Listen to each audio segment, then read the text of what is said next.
Hi friends, প্রতিদিনের মতো আজকেরও চলে এসেছি নতুন একটি রেসিপি নিয়ে। আজ বানাবো লাল লাল একদম ঝাল ঝাল চিকেন। দেখতেও যতটা লোভনীয়, খেতেও কিন্তু অনেক বেশি টেস্টি। তাহলে চলুন দেখে নিন একবার রেসিপিটি। এর জন্য প্রথমে লাগছে 1 কেজি মুরগির মাংস। তার সঙ্গে দিয়ে দিচ্ছি আমি 1 চামচ আদা বাটা। আদা রসুন একসঙ্গে বেটে নিয়েছি। আর দিয়েছি স্বাদ অনুযায়ী লবণ, হাফ চামচ হলুদ গুঁড়ো, দিয়েছি হাফ চামচ লঙ্কা গুঁড়ো, আর দিয়ে দিচ্ছি 1 চামচ জিরা ও ধনের গুঁড়ো। এই সমস্ত উপকরণকে মিক্স করে কিছুক্ষণের জন্য ম্যারিনেট করে রেখে দিতে হবে, যদি হাতে সময় থাকে। 10 মিনিট সময় থাকলে ম্যারিনেট করে রেখে দেবেন। যদি না হয় রান্নাটা কিন্তু আপনি সঙ্গে সঙ্গে করে নিতে পারেন। এখন এই মশলা দিয়ে মেখে নেওয়া চিকেনগুলোকে ফ্রাই করে নেব। গ্যাসে আমি কড়াই বসিয়ে দিয়েছি। কড়াইটা গরম হলে তার মধ্যে দিয়ে দিচ্ছি সাদা তেল। এখন তেলটা গরম হলে এর মধ্যে এই চিকেনগুলোকে ফ্রাই করে নেব। মিডিয়াম হিটে রেখে চিকেনগুলোকে একটু ফ্রাই করে নেব, যাতে দুটো সাইড মোটামুটি একটু কালারটা চেঞ্জ হয়ে আসে। এরকম একেবারে ফ্রাই করে নেওয়ার কোনো প্রয়োজন নেই। জাস্ট কালারটা চেঞ্জ হলে আমি উল্টে দিচ্ছি। 2 থেকে 3 মিনিট করে রেখেছি, তাতে করে কিন্তু সুন্দর একটা কালার এসে যাচ্ছে। এইভাবে এক একটা সাইড উল্টে পাল্টে সুন্দর একটা কালার করে এগুলোকে ফ্রাই করে তুলে নেব। বাকি যে চিকেনগুলো রয়েছে সেগুলো এখানে একই রকমভাবে ফ্রাই করে তুলে নেব।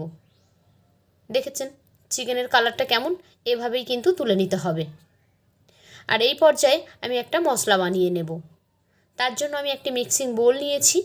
তাতে নিয়ে নিলাম 1 চামচ হলুদ গুঁড়ো, দিয়ে দিচ্ছি 1 চামচ লঙ্কা গুঁড়ো, সেই সঙ্গে দিয়ে দিচ্ছি 1 চামচ জিরা গুঁড়ো ও 1 চামচ ধনে গুঁড়ো। এখন এই মশলাগুলোর উপরে জল দিয়ে দেব। অল্প পরিমাণ জল দিয়ে একটা পেস্ট বানিয়ে নেব। এভাবে যদি রান্না করেন তাহলে দেখবেন তরকারির কালারটা কিন্তু খুব সুন্দর আসে। চিকেনের কালারটা দেখেই কিন্তু আপনারা বুঝতে পেরেছেন যে কতটা সুন্দর কালার এসেছে রান্নাটার। এভাবে ঘন একটা পেস্ট বানিয়ে নিয়েছি। মশলাটা বানানো হয়ে গেলে এবার চলে যাব রান্নার প্রসেসে। ওই একই কড়াইতেই আমি রান্নাটা করব, সেই জন্য এখান থেকে কিছুটা পরিমাণ তেল আমি উঠিয়ে নিয়েছি। এর মধ্যে দিয়ে দিচ্ছি একটা তেজপাতা, 2টো দারচিনির টুকরো, 3টে এলাচ, আর দিয়ে দিচ্ছি 2টো লবঙ্গ। এলাচ 3টে আমি মুখ ফাটিয়ে দিয়ে দিয়েছি। এবার এগুলোকে একটু নাড়াচাড়া করে নেব, যাতে এর মধ্যে থেকে সুন্দর একটা ফ্লেভার আসতে শুরু করে। যখনই সুন্দর একটা ফ্লেভার আসবে তখন এর মধ্যে দিয়ে দেব পেঁয়াজ কুচি। আমি এখানে 2টো পেঁয়াজকে কেটে নিয়েছি। আপনারা চাইলে পেঁয়াজটা একটু কম বেশি করে নিতে পারেন। তো কিছুক্ষণ নাড়াচাড়া করে পেঁয়াজটা একটু সফট করে নেব। পেঁয়াজের কালারটা একটু চেঞ্জ হয়ে গেছে দেখতে পাচ্ছেন। এর মধ্যে দিয়ে দিয়েছি 1 চামচ আদা রসুনের বাটা। প্রথমে চিকেনটা ম্যারিনেট করার সময় আমি 1 চামচ আদা রসুন বাটা দিয়েছিলাম, আবার এখানে 1 চামচ আদা রসুন বাটা দিলাম। টোটাল 2 চামচ এখানে ইউজ হয়েছে। এখন এই পেঁয়াজটা আর আদা রসুনের গন্ধটা যখন চলে গেছে সেই পর্যায়ে দিয়ে দিলাম আগে থেকে তৈরি করে রাখা মশলাটা। এই মশলাটা দিয়ে আবারও কিছুক্ষণ কষিয়ে নিতে হবে। যতক্ষণ না এই মশলা থেকে তেল ছাড়তে আরম্ভ করে ততক্ষণ পর্যন্ত খুব ভালোভাবে এটাকে কষিয়ে নিতে হবে। এখন দেখুন মশলাটার কালার কিন্তু চেঞ্জ হয়ে এসেছে, আর এই যে মশলা থেকে তেলও ছেড়ে দিয়েছে।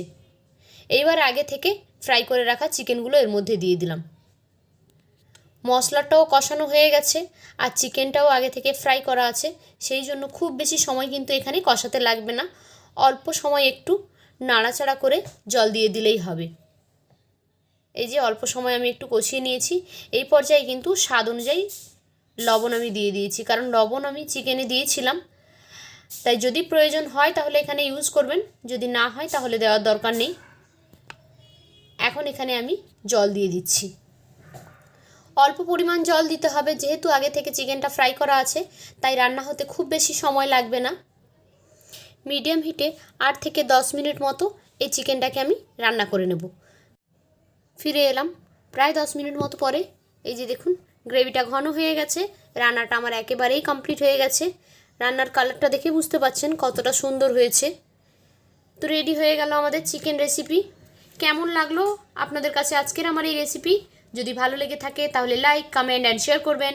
আর এইরকমই রেসিপি পেতে আমার চ্যানেলটিকে সাবস্ক্রাইব করে বেল আইকনে ক্লিক করে নোটিফিকেশান অন করে দেবেন।